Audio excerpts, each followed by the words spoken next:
তুই জানিস ডায়নার বাবা কে? ওর বাবা অনেক বড় লোক, 2টা ফ্যাক্টরি আছে, গার্মেন্টস এর মালিক, বাড়ি গাড়ি ধন সম্পদ কিচ্ছুর অভাব নাই। ও কোনো ফকিন্নির বাচ্চাকে বিয়ে করে নাই, বুঝলি? ওকে বরণ করবো না তো কাকে বরণ করবো? তোর বউকে? মা আমি থামো, তুমি বুঝতে পারতেছো না এখন? আমি গরিব ঘরের মেয়ে দেখে তোমার মা এখনো আমাকে মানতে পারতেছে না যে আমি এই বাড়ির বউ। যদি আমি বড় লোকের মেয়ে হতাম তাহলে ঠিকই সে মেনে নিত। সেদিন যদি তুমি আমার মতো গরিব ঘরের একটা মেয়েকে বিয়ে না করে বড় লোক ঘরের একটা মেয়েকে বিয়ে করে নিয়ে আসতা, তাহলে তোমার মা তোমাকেও কিছু বলতো না। এখন সবাই সবকিছু টাকা দিয়ে বিচার করে। শাহেদ, আমার এত চিল্লাপালা শুনতে খুব বিরক্ত লাগছে। তোমরা কোথায়? আমি রেস্ট করব। রেস্ট করবে? চল চলো, আমি নিয়ে যাই, আমি নিয়ে যাবো। এভাবে আর কতক্ষণ জেগে থাকবা? ঘুমাবা না? তুমি ঘুমাও। আমার ঘুম আসতেছে না। দেখো, যা হওয়ার সেটা তো হয়েই গেছে, এগুলো মাথা থেকে সরাই ফেলো। চিন্তা করে আর কি করবো? কালকে সকালে তোমার অফিস আছে না? আমার আবার সকালে উঠে রান্না বান্না, ঘরের এক গাদা কাজ। ঘুমায় পড়ো।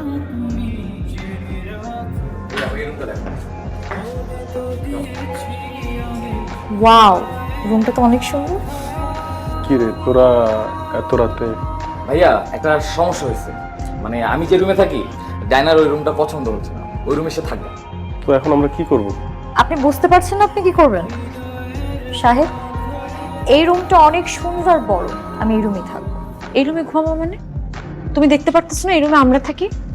তুমি যাও, তোমার হাজবেন্ড যে রুমে ঘুমায় সে রুমে ঘুমাও, যাও।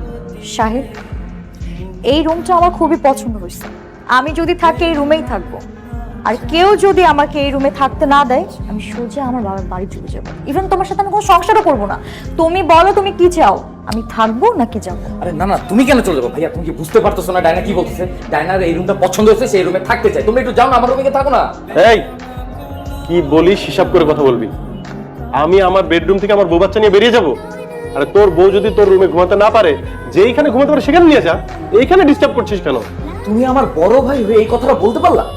আমি বাড়ি থেকে বের হয়ে অন্য কোথাও যাবো? সারাটা জীবন আমার জন্য তো কিছুই করতে পারলাম না। আমার বউ সামান্য এই রুমে একটু থাকতে চাইছে, সেটা তুমি দিতে পারবা না? সাহেব, আমার কথাটা একটু শুনুন। এই রুমে আমার সব জিনিসপত্র ভাই, এখন কিভাবে আমি তোমাদেরকে এই রুমে থাকতে দেই? আমরা দুইজন এই রুমে থাকলে কি আপনাদের জিনিসপত্র চুরি করে নেব?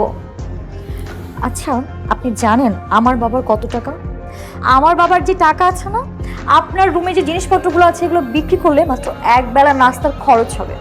ঠিক আছে, যান, আমি আমার বাবাকে বলে দিব এই রুমে যে জিনিসপত্রগুলো আছে এগুলো সমস্ত টাকা দিয়ে দিতে। এখন দয়া করে আপনারা দুজন ওই রুমে যান। সবকিছু না টাকা দিয়ে মাপা যায় না।